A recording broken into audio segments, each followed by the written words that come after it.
ओम शांति। 25 अक्टूबर 2023 के ईश्वरीय महावाक्य। पहले एक नजर मुरली के मुख्य पॉइंट पर। बाबा ने कहा, शास्त्रों की पढ़ाई वह कोई पढ़ाई नहीं है, क्योंकि शास्त्रों की पढ़ाई में कोई एम ऑब्जेक्ट नहीं है। वैकुंठ किसको कहा जाता है, यह न उस पढ़ाई में है न शास्त्रों की पढ़ाई में है। यह नॉलेज ही नहीं है जो एक बाप ही बतलाते हैं। स्वर्ग नरक किसको कहा जाता है, यह बातें न शास्त्रों में है न उस एजुकेशन में है। तो नई बातें होने कारण मनुष्य मूंझते हैं, कहते हैं ऐसा ज्ञान तो कभी सुना नहीं। इस पढ़ाई में सब कुछ है, ज्ञान भी है, योग भी है, पढ़ाई भी है, भक्ति भी है। योग को भक्ति भी कह सकते हैं, क्योंकि एक के साथ योग लगाना, उनको याद करना होता है। और फिर बाबा ने कहा, यह है अव्यभिचारी योग। सिर्फ एक बाप को याद करना है, तो इसमें ज्ञान, भक्ति, वैराग्य सब इकट्ठे हैं, और वह उन्हों का सब अलग अलग है। भले शिव को याद करते, परंतु विकर्म विनाश नहीं होंगे, क्योंकि वह एक्यूपेशन को नहीं जानते। विकर्म विनाश होने का ज्ञान ही नहीं। यहाँ तो बाप की याद से विकर्म विनाश होते हैं। श्री कृष्ण सुंदर से शाम बनता है, तो जब रात है तब कहेंगे ब्रह्मा, जब दिन है तब कहेंगे श्री कृष्ण। श्री कृष्ण की आत्मा का अभी यह अंतिम जन्म है, और यह श्री कृष्ण है आदि का जन्म। यह क्लियर कर लिखना पड़े। कमल फूल समान गृहस्थ व्यवहार में रहते नष्टो मोहा बनने का पुरुषार्थ करना है। तोड़ तो सबसे निभाना है, साथ भी रहना है।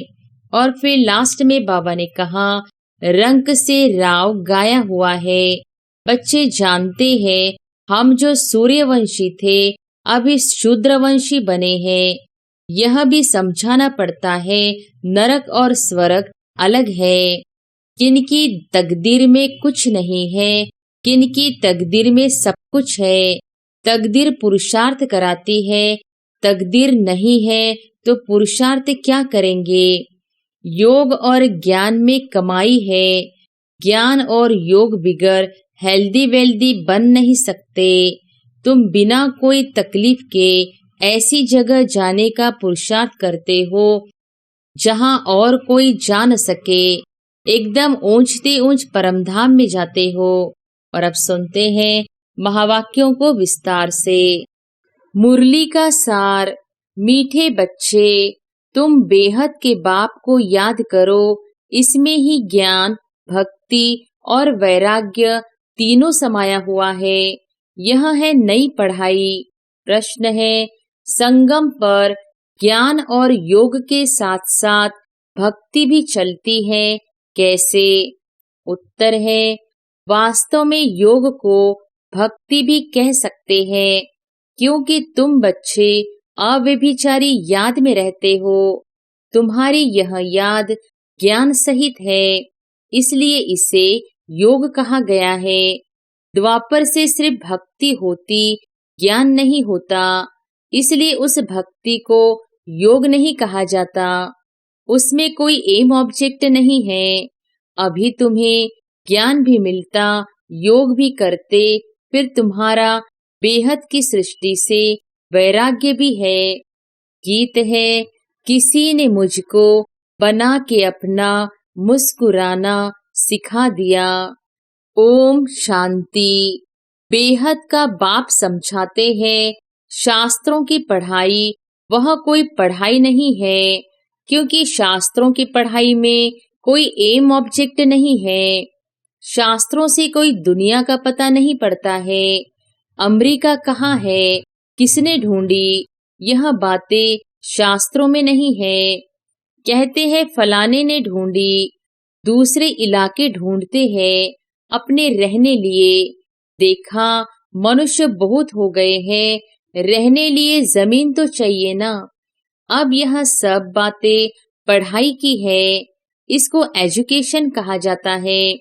तुम्हारा भी यह एजुकेशन है, इसको आश्रम कहे अथवा इंस्टीट्यूशन कहे व यूनिवर्सिटी कहे, इसमें सब आ जाता है। उस पढ़ाई के नक्शे आदि और है। शास्त्रों से रोशनी नहीं मिलती, पढ़ाई से रोशनी मिलती है। तुम्हारी भी पढ़ाई है। वैकुंठ किसको कहा जाता है, यह न उस पढ़ाई में है न शास्त्रों की पढ़ाई में है। यह नॉलेज ही नहीं है जो एक बाप ही बतलाते हैं। मनुष्य तो कह देते स्वर्ग नरक सब यहाँ ही है। बाप ही समझाते हैं स्वर्ग नरक किसको कहा जाता है। यह बातें न शास्त्रों में है न उस एजुकेशन में है। तो नई बातें होने कारण मनुष्य मूंझते हैं, कहते हैं ऐसा ज्ञान तो कभी सुना नहीं। यह तो नई वंडरफुल बातें हैं जो कभी कोई ने नहीं सुनाई है भी बरोबर नई बातें। न उस एजुकेशन वाले सुना सकते न सन्यासी आदि सुना सकते। इसलिए परमपिता परमात्मा को ही ज्ञान का सागर कहा जाता है। बेहद की हिस्ट्री ज्योग्राफी भी समझाते हैं। ज्ञान से स्वर्ग और नरक का विस्तार भी सुनाते हैं। यह नई बातें है ना। इस पढ़ाई में सब कुछ है, ज्ञान भी है, योग भी है, पढ़ाई भी है, भक्ति भी है। योग को भक्ति भी कह सकते हैं, क्योंकि एक के साथ योग लगाना उनको याद करना होता है। वह भक्त लोग भी याद करते हैं, पूजा करते हैं, गाते हैं। वह भक्ति करना कोई योग नहीं कहेंगे। समझो जैसे मीरा थी, श्री कृष्ण के साथ योग लगाती थी, उनको याद करती थी, परंतु उसको भक्ति कहा जाता। उनकी बुद्धि में कोई एम ऑब्जेक्ट नहीं है। इसको ज्ञान भी कहते, भक्ति भी कहते। योग लगाते हैं, एक को याद करते हैं। सतयुग में न भक्ति होती न ज्ञान, संगम पर ज्ञान और भक्ति दोनों ही है। और द्वापर से लेकर सिर्फ भक्ति चलती आई है। किसको याद करना उसको भक्ति कहते। यहाँ यह ज्ञान भी है, योग भी है, भक्ति भी है, समझ सकते हैं। वह सिर्फ भक्त है, तत्व से योग लगाते हैं, परंतु उनका है अनेकों से योग, इसलिए उनको भक्त कहते। तुम्हारा यह है अव्यभिचारी योग। यह ज्ञान सागर खुद बैठ पढ़ाते हैं, उनसे योग लगाना होता है। वह तो आत्मा को ही नहीं जानते, हम तो जानते हैं। परमपिता परमात्मा बाप के साथ बुद्धि योग लगाने से हम बाप के पास चले जाएंगे। वह हनुमान को याद करते हैं तो उनका साक्षात्कार हो जाता, उनको व्यभिचारी कहा जाता। यहाँ है अव्यभिचारी योग। सिर्फ एक बाप को याद करना है तो इसमें ज्ञान, भक्ति, वैराग्य सब इकट्ठे हैं और वह उन्हों का सब अलग अलग है। भक्ति अलग, ज्ञान भी सिर्फ शास्त्रों का है, वैराग्य भी हद का है। यहाँ बेहद की बात है। हम बेहद के बाप को जानते हैं, इसलिए उनको याद करते हैं। वह भला शिव को याद करते, परंतु विकर्म विनाश नहीं होंगे, क्योंकि वह एक्विपेशन को नहीं जानते। विकर्म विनाश होने का ज्ञान ही नहीं। यहाँ तो बाप की याद से विकर्म विनाश होते हैं। वहाँ काशी कलवट खाते हैं तो उनके विकर्म विनाश होते हैं। भोगना भोगनी पड़ती है, परंतु ऐसे नहीं कि तुम्हारे मुहाफिक आहिस्ते आहिस्ते कर्मातीत बनते हैं। नहीं, उनके विकर्म सजाएं खाते खाते खत्म होते हैं, माफ नहीं हो जाते हैं। तो यह पढ़ाई भी है, ज्ञान भी है, योग भी है, इसमें सब है। सिखलाने वाला एक ही बाप है। इनको आश्रम अथवा इंस्टीट्यूशन कहा जाता है। लिखा हुआ बड़ा अच्छा है। आगे ओम मंडली नाम रॉन्ग था। सभी समझ आई है। यह नाम बिल्कुल अच्छा है। कोई को भी समझा सकते हो कि ब्रह्मा कुमार तो तुम भी हो। बाप है सबका रचयिता। उनको पहले पहले सूक्ष्म वतन रचना है। ब्रह्मा विष्णु शंकर है सूक्ष्म वतन वासी। नई सृष्टि रचते हैं तो जरूर प्रजापिता ब्रह्मा चाहिए। सूक्ष्म वतन वाला तो यहाँ आ न सके। वह है संपूर्ण अव्यक्त। यहाँ तो साकार ब्रह्मा चाहिए ना। वह कहाँ से आए? मनुष्य इन बातों को समझ न सके। चित्र तो है ना। ब्रह्मा से ब्राह्मण पैदा हुए, परंतु ब्रह्मा आए कहाँ से? फिर एडॉप्शन होती है। जैसे कोई राजा को बच्चा नहीं होता है तो एडॉप्ट करते हैं। बाप भी इनको एडॉप्ट करते हैं, फिर नाम बदल कर रखते हैं प्रजापिता ब्रह्मा। वह ऊपर वाला तो नीचे आ न सके। नीचे वाले को ऊपर जाना है। वह है अव्यक्त, यह है व्यक्त। तो इस रहस्य को भी अच्छी रीति समझना है, क्योंकि सबका प्रश्न उठता है। कहते हैं दादा को कभी ब्रह्मा, कभी भगवान, कभी श्री कृष्ण कहते हैं। अब इनको भगवान तो कहा नहीं जाता, बाकी ब्रह्मा और श्री कृष्ण को तो कह सकते हैं, क्योंकि श्री कृष्ण सुंदर से श्याम बनता है। तो जब रात है तब कहेंगे ब्रह्मा, जब दिन है तब कहेंगे श्री कृष्ण।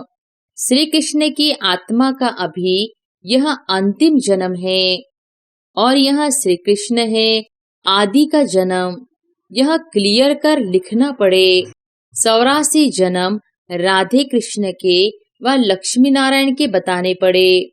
यहाँ फिर उनको एडॉप्ट करते हैं तो ब्रह्मा का दिन और ब्रह्मा की रात हो जाती। वही फिर लक्ष्मी नारायण का दिन और रात। उनकी वंशावली का भी ऐसे हुआ।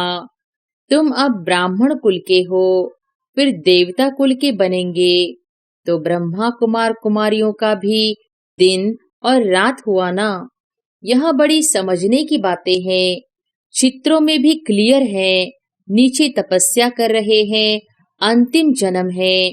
ब्रह्मा आए कहाँ से? किससे पैदा हो? तो ब्रह्मा को एडॉप्ट करते हैं। जैसे राजा एडॉप्ट करते हैं, फिर उनको राजकुमार कहते हैं। ट्रांसफर कर देते हैं प्रिंस ऑफ फलाना। पहले तो प्रिंस नहीं था, राजा ने एडॉप्ट किया तो नाम डाला प्रिंस। यह रस्म रिवाज चलती आई है। बच्चों को यह बुद्धि में आना चाहिए। दुनिया नहीं जानती कि बाप कैसे पुरानी दुनिया का विनाश और नई दुनिया की स्थापना करते हैं। यह रोशनी तुम बच्चों को है। तुम्हारे में भी नंबरवार है। आगे चलकर छोटी छोटी बच्चियां भी बहुत तीखी होती जाएंगी, क्योंकि कुमारियां हैं। लिखा हुआ भी है कि कुमारियों द्वारा बाण मरवाए। कुमारियों का चमत्कार नंबर 1 में गया है। मम्मा भी कुमारी है, सबसे तीखी गई है। कहा जाता है डॉटर शोज मदर। मदर तो नहीं बैठ कोई से बात करेगी। यह माँ तो हो गई गुप्त। वह मम्मा है प्रत्यक्ष। तो तुम शक्तियों अथवा बच्चों का काम है माँ का शो करना। बहुत अच्छी अच्छी बच्चियां भी हैं जिनका पुरुषार्थ अच्छा चलता है। कौरव संप्रदाय में भी किन्हों के मुख्य नाम है ना, जो महारथी है। यहाँ भी महारथियों के नाम है। सबसे बड़ा है शिव बाबा, ऊंचते ऊंच भगवान। उनका ऊंचा ठाव है। वास्तव में ठाव रहने का स्थान। तो हम आत्माओं का भी ऊंच है। मनुष्य तो सिर्फ महिमा करते रहते, जानते कुछ भी नहीं। हम आत्माएं भी वहां की रहने वाली है, परंतु हमको जन्म मरण में आकर पाठ बजाना है। वह जन्म मरण में नहीं आते। पाठ उनका भी है, परंतु कैसे है यह भी तुम जानते हो।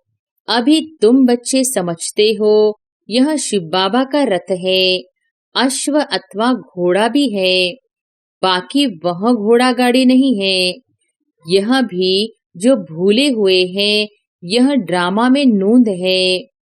आधा कल्प हम भी भूल में भटकते भटकते एकदम भटक जाते हैं। अभी रोशनी मिली है तो बहुत खबरदार हो पड़े हैं। जानते हैं यह पुरानी दुनिया खत्म होनी है, हमको नष्टो मोहा बनना है। कमल फूल समान गृहस्थ व्यवहार में रहते नष्टो मोहा बनने का पुरुषार्थ करना है। तोड़ तो सबसे निभाना है, साथ भी रहना है। यह भट्टी भी बननी थी, जैसे कल्प पहले बनी थी। अभी तो कहते हैं गृहस्थ व्यवहार में रहे, मेहनत करनी है। यहाँ घर बार छोड़ने की बात ही नहीं, हम तो घर में बैठे हैं ना। कितने बच्चे हैं, लौकिक भी थे ना, छोड़ा कुछ भी नहीं है। सन्यासी तो जंगल में चले जाते हैं, हम तो शहर में बैठे हैं, तो उनसे तोड़ निभाना है। बाप की रचना है, बाप कमाकर बच्चे को वर्षा देते हैं। पहले तो वर्षा देते हैं काम विकार का, फिर उनसे छुड़ाकर निर्विकारी बनाना बाप का ही काम है। ऐसे भी होते हैं, कहाँ बच्चे माँ बाप को ज्ञान देते हैं, कहाँ बाप बच्चों को ज्ञान देते हैं। यह है ही राजयोग, वह है हठ योग। आत्मा को नॉलेज मिलती है परमात्मा से।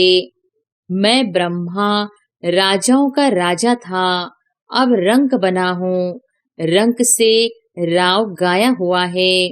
बच्चे जानते हैं हम जो सूर्यवंशी थे अभी शूद्रवंशी बने हैं, यह भी समझाना पड़ता है। नरक और स्वर्ग अलग है, मनुष्य यह नहीं जानते।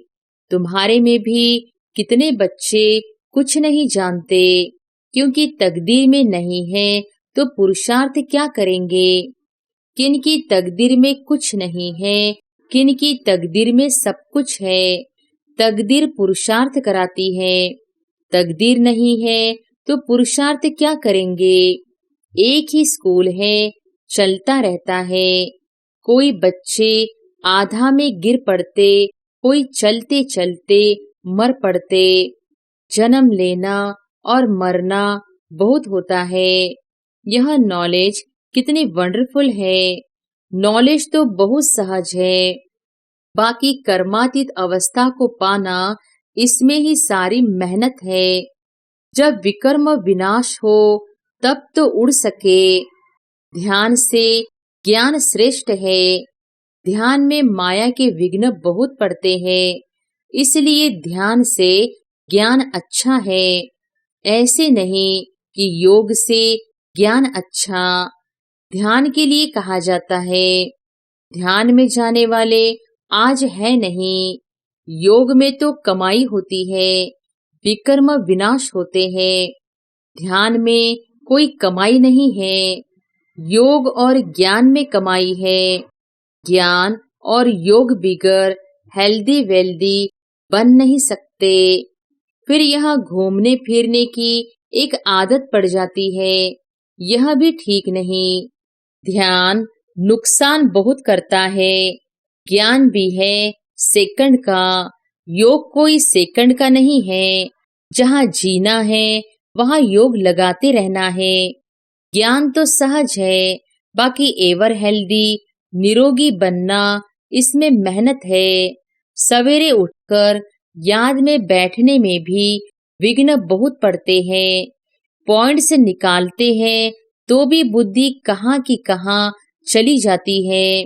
सबसे जास्ती तूफान तो पहले नंबर वाले को आएंगे ना, शिव बाबा को तो नहीं आ सकते। बाबा हमेशा समझाते रहते हैं, तूफान तो बहुत आएंगे, जितना याद में रहने की कोशिश करेंगे उतना तूफान बहुत आएंगे। उनसे डरना नहीं है, याद में रहना है, स्थिर होना है। तूफान कोई हिला न सके, यह अंत की अवस्था है। यह है रूहानी रेस। शिव बाबा को याद करते रहो। यह भी समझने की और धारण करने की बातें हैं। धन दान नहीं करेंगे तो धारणा नहीं होगी। पुरुषार्थ करना चाहिए। दो बाप की पॉइंट्स किसको समझाना बहुत इजी है, यह भी तुम ही जानते हो। बाप 21 जन्मों का वर्षा देते हैं। तुम कहेंगे इन लक्ष्मी नारायण को बाप से 21 जन्मों का वर्षा मिला है। बाप ने उनको राजयोग सिखलाया और कोई मुख से कह न सके कि उन्हें भगवान ने यह वर्षा दिया है। दुनिया में कोई किस बात में खुश रहते। तुम जिस बात में खुश हो उसको कोई नहीं जानते। मनुष्य तो अल्पकाल क्षणभंगुर के लिए खुशी मनाते हैं। तुम हो सच्चे ब्राह्मण कुलभूषण, जो योगी और ज्ञानी हो। तुम्हारे इस अतीन्द्रिय सुख की खुशी को और कोई जान नहीं सकते। वह तो क्या क्या माथा मारते रहते हैं, मून पर जाने का पुरुषार्थ करते हैं, बहुत डिफिकल्ट मेहनत करते हैं। उन सब की मेहनत बर्बाद हो जानी है। तुम बिना कोई तकलीफ के ऐसी जगह जाने का पुरुषार्थ करते हो जहां और कोई जा न सके। एकदम ऊंचते ऊंच परमधाम में जाते हो। अच्छा, मीठे मीठे सिकिलधे बच्चों प्रति मात पिता बाप दादा का याद प्यार और गुड मॉर्निंग। रूहानी बाप की रूहानी बच्चों को नमस्ते। धारणा के लिए मुख्य सार। पहली पॉइंट, गृहस्थ व्यवहार में रहते नष्टो मोहा भी बनना है, साथ साथ सबसे तोड़ निभाते कमल फूल समान रहना है। दूसरी पॉइंट, धारणा करने के लिए ज्ञान धन का दान जरूर करना है। ज्ञान और योग से अपनी कमाई जमा करनी है, बाकी ध्यान दीदार की आश नहीं रखनी है।